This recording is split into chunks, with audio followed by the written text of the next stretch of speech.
All right, so I guess it's that time to talk about Venom spoilers. I waited the whole weekend to kind of just let my review marinate and see what other people thought of it. It's got some pretty good audience scores. I've been reading some things that it was the lowest of all the Venom films domestically, but globally it did pretty well. Um, Hopefully that means that people are catching on to the fact that these Sony movies are actually garbage and they're really, really terrible. I don't know. My hope is. I also did post a meme, if you guys did notice that at the current percentage of Madam Web and Venom 3, if Craven the Hunter scores below a 29%, 29 or lower, Deadpool and Wolverine collectively got a better percentage than all three of those movies. But we'll see how that goes. Nevertheless, it's time to talk about Venom, The Last Dance, the final time for all the spoilers. So the first thing I want to talk about is the big plot hole in this movie, if you didn't realize. So the whole time in this movie, they're being told that if Eddie and Venom both die in this film, then Noel will be set free. But if only one of them dies, Noel will be able to be, you know, he won't be able to break free. In fact, at the end of this movie, spoiler alert, at the end of this movie, Venom does perish, but not really. But nevertheless, Venom does die in a sense. We learn later a piece of him survives. But Tom Hardy still lived. Eddie Brock still lived. And in the movie, it shows Noel being sucked back into his prison, but yet the end credit scene is Noel escaping. After the whole movie told us that literally, if one of them lived, then Noel would not be able to escape. Period. So why'd we do that? So technically they're even both still alive now, but yet still we we have this issue. The other thing I had that was an issue with this film is this weird family that's in here because everyone thought, oh, maybe that guy's the lizard, maybe this is young Peter Parker. They really play no specific thing other than comedy relief, and it's not even that funny. There was really just no point to them in this film besides comedy relief, and the movie's not even that funny. There's more awkward parts than there is actual funny things in this movie. The dry humor in these films has just been absolute trash. Can't get used to it. Hate it. But nevertheless, I thought there was more of a meaning to this young Peter Parker than there actually was. So, to a point, but I thought there was a point. There was no point. In all honesty, I was really upset with the fact that these characters really held no anything to anyone or whatever. It was just, there was no point to it. There was no point to it. And that's what sucked about this movie. One of the many things that sucked about this movie is I thought there was going to be more standing on these people, but really they're just in the movie to be in the movie.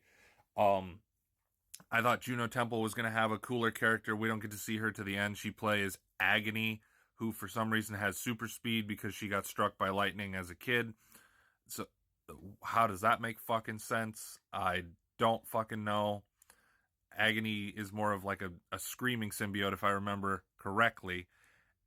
This is they just threw shit out to throw shit out, in my opinion, because it's like she got this big purple symbiote, and then all of a sudden it's like she's just going like full Flash stance to like go rescue someone. I'm just like, yeah, I don't like that, like at all.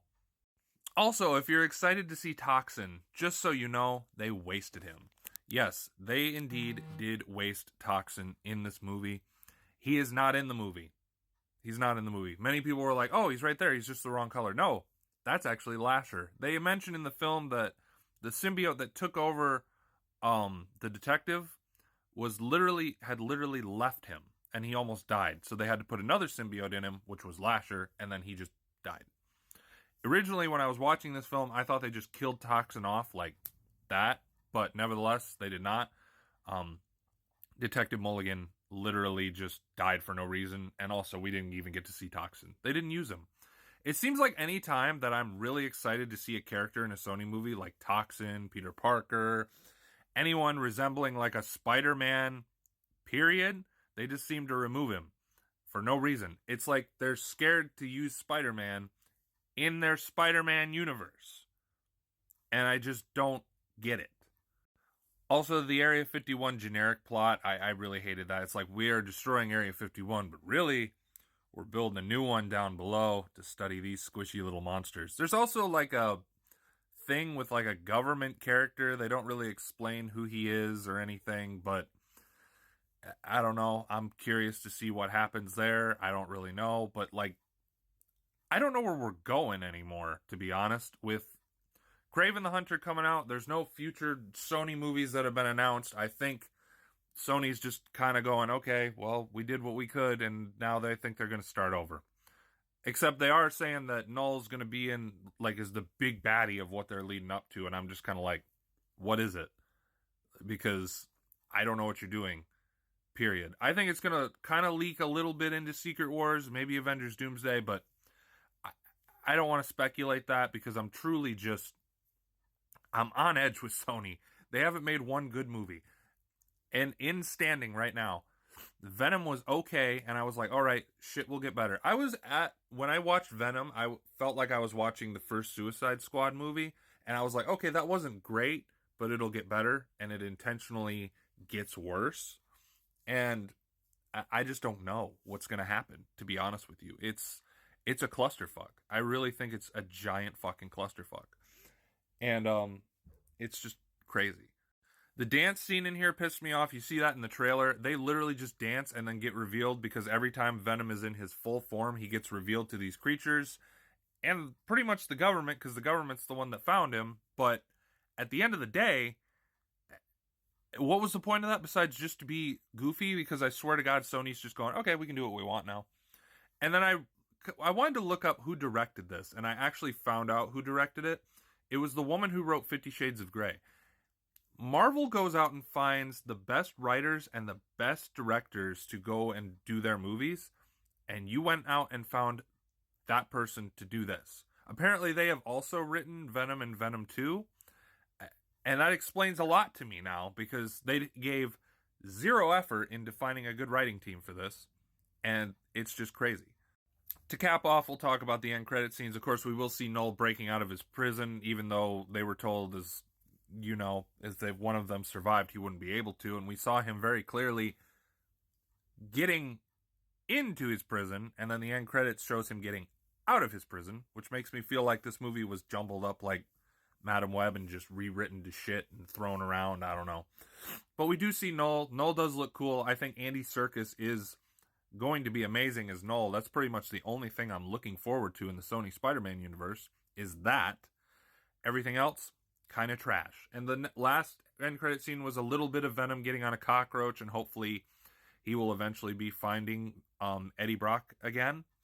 But another thing that I wanted to point out is at the end of this movie, like, Eddie Brock starts his life over, gets to New York, and I'm like, okay, cool. Maybe they'll show a cool scene of him joining the Daily Bugle, or maybe we'll see Spider-Man because he's in New York. Nope. We don't see any of that. We just see a shitty PowerPoint montage of scenes throughout the last 3 movies of Venom and Eddie going together, and then Eddie's like, I'm going to miss you, buddy. I'm going to miss you. And then the movie ends. That was a perfect opportunity to do anything right there. Perfect opportunity, and they chose not to. This movie's trash. I gave it a 3 just to be funny, because it's the 3rd movie. If I would have, I probably would have gave it a 1. The only cool thing in here is Andy Serkis as Venom. This movie's trash. Let me know what you guys' thoughts on it are.